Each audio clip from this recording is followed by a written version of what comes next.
ஒரு அமைதியான கிராமத்தில் முழு நிலவின் ஒளியில் ஒரு பயங்கரமான அமைதி சுற்றுப்புறத்தை மூடுகிறது, நிழலில் புதைந்திருக்கும் ரகசியங்களை சுட்டிக்காட்டுகிறது.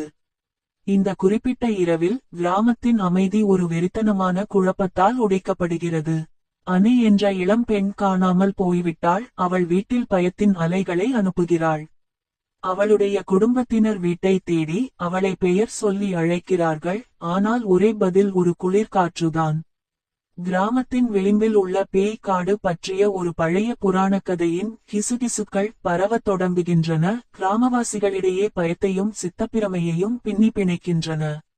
அனுவை கண்டுபிடிக்க ஆசைப்பட்டு அவளுடைய மூத்த சகோதரர் ரவி தலைமையிலான கிராமவாசிகளின் துணிச்சலான குழு இருண்ட காட்டை நோக்கிச் செல்கிறது. அவர்கள் ஆழமாகச் செல்லும்போது நிழல்கள் அவர்களை சுற்றி நடனமாடுகின்றன, விசித்திரமான ஒலிகள் எதிரொலிக்கின்றன, அவர்களின் இதயங்கள் துடிக்கின்றன. அவர்கள் கவலையான பார்வைகளை பரிமாறிக்கொள்கிறார்கள், அவர்களின் ஒவ்வொரு அசைவையும் ஏதோ ஒரு தீய சக்தி பார்த்து கொண்டிருக்கலாம் என்பதை முழுமையாக அறிந்திருக்கிறார்கள். நம்பிக்கை இழந்ததாக தோன்றும்போது அவர்கள் ஒரு கைவிடப்பட்ட அறையை காண்கிறார்கள். உள்ளே அணுவின் இருப்பை குறிக்கும் தடயங்களை காண்கிறார்கள், ஆனால் மிகவும் தாமதமாகிவிடும் முன் வெளியேறுமாறு எச்சரிக்கும் ஒரு மர்மமான செய்தியும் உள்ளது. அவர்கள் அந்த அறையின் இருண்ட எல்லைகளிலிருந்து தப்பிக்கும்போது ஒரு பதட்டமான இருப்பு தங்களுக்கு பின்னால் செல்வதை உணர்கிறார்கள்.